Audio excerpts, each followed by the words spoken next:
اب ہم اپنی زندگی کو روز و شب دیکھیں، ہم کتنا سچ بول رہے ہیں اور کتنا جھوٹ بول رہے ہیں۔ آقا کریم صلی اللہ علیہ وسلم نے فرمایا کہ لا دین لمن لا عہد لہ، جس نے عہد پورا نہیں کیا، جس نے وعدہ پورا نہیں کیا، اس کا کوئی دین نہیں ہے۔ ایک جگہ اور ارشاد فرمایا کہ جس نے اپنا وعدہ پورا نہیں کیا وہ ہم میں سے نہیں ہے۔ اب ہم دیکھیں، ہم زندگی میں ہر روز کتنے وعدے کرتے ہیں دوسروں کے ساتھ اور کتنے پورے کرتے ہیں۔ اگر تو یہ کر رہے ہیں تو اپنے عمل سے یہ ثابت کر رہے ہیں کہ ہم ان کے امتی ہیں، اور اگر یہ نہیں کر رہے تو ہمارا عمل کچھ اور کہہ رہا ہے، زبان کچھ اور کہہ رہی ہے، اور نیت میں یہ ہے کہ وہ ہمارے پیغمبر ہیں، ہم ان کے امتی ہیں۔ اور اللہ کی مخلوق کے ساتھ اور آقا علیہ الصلوۃ والسلام کی امت کے ساتھ۔ اور ایک اور یہ بہت بڑی مس کنسیپشن ہے کہ جی ہم نے اپنی نیت ٹھیک کر لی ہے، ہم اللہ کو دکھانے کے لیے نماز پڑھ رہے ہیں، ٹھیک ہے، نیت صاف ہے، اللہ کو دکھانے کے لیے عمرہ کر رہے ہیں، کسی کو دکھانے کے لیے نہیں کر رہے، حج کر رہے ہیں، زکوٰۃ دے رہے ہیں، بالکل ٹھیک ہے، اور آقا علیہ الصلوۃ والسلام کے ساتھ محبت ہے، اخلاص ہے، دکھاوا نہیں ہے، درود پاک پڑھ رہے ہیں۔ اب جن لوگوں کے ساتھ روز کے معاملات ہیں، والدین ہیں، بہن بھائی ہیں، عزیز و اقارب ہیں، رشتہ دار ہیں، ہمسائے ہیں، کولیگز ہیں، ان کے ساتھ معاملات کیا ہیں؟ ان کے ساتھ نیت صاف ہے کہ نہیں ہے؟ اپنے والد کے تعلق میں نیت کھری ہے کہ نہیں ہے کہ میں نے ان کی خدمت کرنی ہے کہ میرا اللہ راضی ہو جائے اور آقا علیہ السلام راضی ہو جائیں؟ والدہ کے ساتھ، بہن بھائیوں کے ساتھ، عزیز و اقارب کے ساتھ، رشتہ دار، یہ وہ سارے تعلق ہیں جن سے ہمارا انٹریکشن ہے، ہمارا لین دین کو اللہ کی ذات سے تو نہیں ہے، آقا علیہ الصلوۃ والسلام سے تو نہیں ہے۔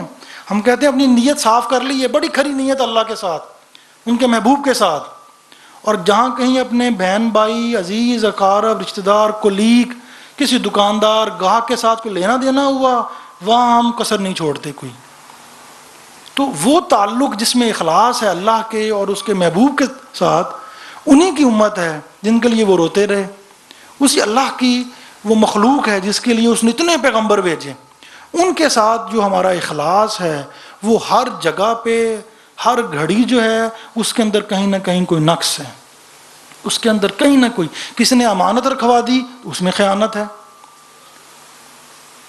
قریش تو آقا علیہ السلام کو فرما رہے ہیں کہ آپ امانت دار ہیں، امین ہیں۔ اب ہمارا عمل کیا ہے؟ ہم اس عمل کو، آپ کے اس عمل سے کیا سیکھ رہے ہیں اور آگے ہم اپنی زندگی میں اس کا کیا اثر دے رہے ہیں؟ اور اس سے بڑھ کر اس ملک کے اندر، ہم اپنے ملک میں نہیں ہیں، اس ملک کے اندر ہمارا انٹریکشن دوسری قوموں کے ساتھ ہے، دوسرے لوگوں کے ساتھ ہے، دوسرے مذہبوں کے ساتھ ہے۔ تو کسی کو اگر آپ نے مسلمان کرنا ہو تو اس کو یہ تھوڑی دکھانا ہے کہ ہماری داڑھی ہے دیکھیں جی وہ مسلمان ہو جائے گا۔ اس کو کیا غرض داڑھی سے؟ اسے کیا غرض کہ ہم ٹوپی ڈالتے ہیں کہ نہیں ڈالتے؟ اسے کیا غرض ہم مہینے بعد ایک محفل کرتے ہیں یا ہر روز محفل کریں، ہر روز درود پاک پڑھیں، جتنا مرضی پڑھیں؟ اس کے ساتھ جب لین دین ہوگا، جب کوئی تیمارداری ہوگی، جب کوئی معاملہ ہوگا، پھر اس کو پتہ لگے گا کہ ان کا یہ کردار ہے اور حقیقت میں یہ ان کے پیغمبر نے سکھایا ہے، پھر وہ اس کے اوپر اثر کرے گا۔ ادروائز تو کوئی، اور وہ سارے کا سارا معاملہ جو ہمارا اللہ کی مخلوق کے ساتھ ہے، آقا علیہ الصلوۃ والسلام کی امت کے ساتھ ہیں، اللہ ماشاء اللہ اس میں اکثر معاملات ہمارے ٹھیک نہیں ہیں۔ تو ہم نے یہ تصور کیا، ہم نے اپنی نیت ٹھیک کر لی اللہ کے معاملے میں اور ان کے محبوب کے معاملے میں، اور جو دنیا کے معاملات ہیں، دوست کے، عزیز و اقارب کے، کولیگس کے، ہمسایوں کے حقوق، صحابہ کرام فرماتے ہیں کہ آقا علیہ الصلوۃ والسلام اتنا زیادہ زور دیتے اپنے ہمسایوں کے حقوق کے بارے میں کہ ہمیں گمان ہونے لگ پڑتا کہ اب آقا علیہ الصلوۃ والسلام یہ بھی فرما دیں گے کہ میراث میں بھی ان کا حق ہے۔ تو دوستو سوچنے کی بات ہے، آج ہم اپنی حالت کے اوپر سوچیں، اپنے دل کو ٹٹولیں کہ اگر یہ حکم بھی ہوتا کہ ہمسائے کو میراث میں بھی حق دینا ہے، ہم تو اپنے جن کے حقوق ہیں ان کو دینے کو تیار نہیں ہیں، بلکہ چھیننے کو تیار ہیں، نوچنے کو تیار ہیں، تو وہ ہم نے کیسے ادا کرنے تھے؟ تو سمجھنا یہ ہے اور فکر اس بات کی کرنی ہے کہ ہمارا ظاہری عمل، ہم زبان سے کہہ رہے ہیں اللہ مالک ہے، اللہ ایک ہے، وہ خالق ہے، رازق ہے، دل سے بھی تسلیم کر رہے ہیں، مگر ہمارا ظاہری عمل اس سے کچھ جدا ہے، اور جب تک وہ عمل سارا اس سے جدا رہے گا تو ہمارے دل میں نور کا کوئی ذرہ پیدا نہیں ہوگا، ہماری روح میں کوئی پاکیزگی نہیں آئے گی۔ اس لیے تو ہمارے یہ گلے اور شکوے ہیں کہ جی ہم سارا کچھ کر رہے ہیں، تسبیحات بھی پڑھ رہے ہیں، اللہ اللہ بھی کر رہے ہیں، گھر میں سکون نہیں ہے، برکت نہیں ہے، کہ جی وہ بیماری نہیں جا رہی، تنگی نہیں جا رہی۔ اس کی وجہ یہ ہے کہ ہمارے جو دل ہیں وہ آپس میں، جو دوستوں کے، جو بھائیوں کے، جو اللہ کی مخلوق کے ساتھ معاملات ہیں، اللہ کے ساتھ تو کوئی ہمارا لینا دینا ہونا ہی نہیں ہے،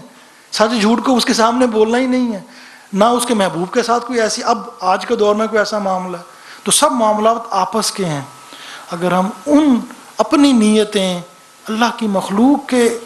لیے ٹھیک کر لیں، صاف کر لیں، کھری کر لیں، تو پھر کوئی وجہ نہیں ہے کہ اس کا نور، ہمارے عمل کا نور ہمارے چہروں پر، ہمارے وجود پر، ہماری روحوں پر اثر انداز کرے۔ اسی بات کے ساتھ اتفاق کرتا ہوں اور اللہ کے حضور دعا گو ہوں کہ اللہ پاک ہمارے دلوں میں اخلاص پیدا فرمائے۔